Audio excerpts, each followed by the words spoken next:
तो गए थे ना बड़े गांधी मैदान में बड़ा कार्यक्रम किया था। नहीं नहीं, कार्यक्रम में भाग लेना एक बात होती है। उन्होंने कितने लोगों को पंचायती राज सिस्टम में जगह दी है, कितने लोगों को अपने कैबिनेट में जगह दी। मुस्लिम समुदाय का हक जन सुराज के पास ज़्यादा सुरक्षित है। देखिए, बीते कुछ दिनों पहले तेजस्वी यादव ने मुस्लिम समुदाय का बड़ा जनसभा को संबोधित पटना के ऐतिहासिक गांधी मैदान में किया, लेकिन उसके बाद जो है एआईएमएमआई के प्रदेश अध्यक्ष अख्तरुल इमाम जो विधायक भी हैं, उन्होंने कहा कि आइए हमारे साथ जो मिलकर जो है चुनाव बिहार विधानसभा का लड़ते हैं। लेकिन अब तक जो है तेजस्वी यादव की तरफ से कोई प्रतिक्रिया नहीं आई। पिछले बिहार विधानसभा चुनाव में भी यही हाल था। लेकिन उन्होंने ये भी कहा है कि अगर हमारे साथ चुनाव नहीं लड़ते हैं तो हम 50 सीटों पर अपने उम्मीदवार उतार देंगे। दूसरी बात, किसी थर्ड फ्रंट बनने की तैयारी हो रही है। तो हमारे साथ जनस्वराज के प्रदेश अध्यक्ष मनोज भारती जी हैं। कैसे देखते हैं सर? अख्तरुल इमाम ने साफ साफ कहा है कि आप मेरे साथ आरजेडी को, महागठबंधन को कहा है कि आप मेरे साथ चुनाव लड़िए, नहीं तो थर्ड फ्रंट हम बन जाएंगे बिहार में। थर्ड फ्रंट तो जनस्वराज भी बना हुआ है। जी, इसमें तो कोई शक नहीं है कि जनसुराज अभी मुख्य विपक्ष की भूमिका निभा रहा है। जिस तरह के कार्यक्रम हमने अभी तक चलाए हैं, जो एक मेन ऑपोजिशन पार्टी को, विपक्षी दल को उठाना चाहिए था, जो करना चाहिए था, वो जनसुराज पार्टी ने किया है।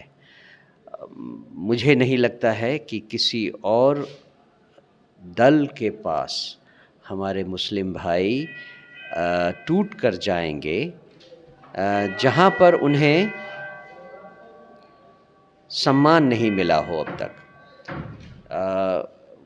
हमारे मुस्लिम भाइयों ने हमेशा से ही जिन दलों के साथ हाथ मिलाया, बीजेपी को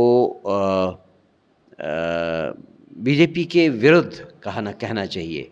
जब भी उन्हें मौका मिला, उन्होंने जिन जिन पार्टियों से हाथ मिलाया, उन्होंने उनको, मतलब मुस्लिम भाइयों को, वो तरजीह नहीं दी, वो सम्मान नहीं दिया जिसके वो हकदार थे। तेजस्वी यादव तो गए थे ना बड़े गांधी मैदान में बड़ा कार्यक्रम किया था। नहीं नहीं, कार्यक्रम में भाग लेना एक बात होती है।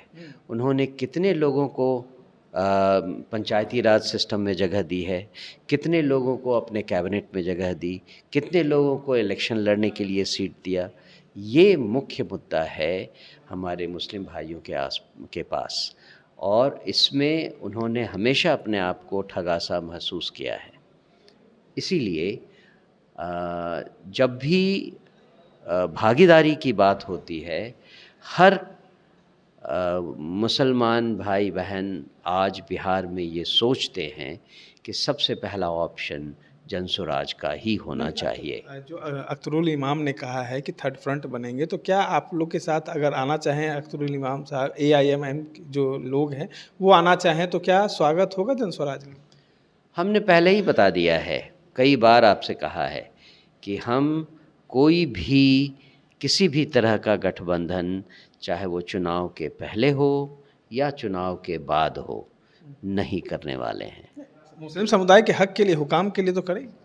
मुस्लिम समुदाय का हक जन सुराज के पास ज़्यादा सुरक्षित है, बशर्ते इसके कि वो किसी और दल या दलों के पास गठबंधन में शामिल हों। तो आरजेडी को आपने निशाने पे लिया है, कहा है कि आरजेडी ने कई बार जो है ठगा है, तो कहीं ना कहीं जदयू तो समर्थन तो करती थी ना। नीतीश कुमार तो कहते हैं ना कि हम बहुत मुसलमानों के लिए किए, जो है घेराबंदी किए, क्या बिहार में नहीं किए? जब तक जदयू बीजेपी के साथ हाथ मिलाकर रहती है, तब तक मुसलमान भाई बहन उन पर कभी भरोसा नहीं करेंगे और कभी उनके साथ नहीं जाएंगे। बीजेपी के साथ हाथ मिलाएंगे तो नहीं करेंगे? कौन बीजेपी के साथ हाथ मिलाएगा? जदयू। तो जदयू तो बीजेपी के साथ मिलाएगा। नीतीश कुमार कहते हैं ना कि हम तो बहुत वही तो मैं कह रहा हूँ, जदयू अगर बीजेपी के साथ है, अब तक रही है, पिछले 10 सालों में 17 महीने हटा दीजिए तो बीजेपी के साथ ही रही है। तो उन सब दिनों में भी मुसलमान समुदाय जो बिहार का है, उसने अपने आप को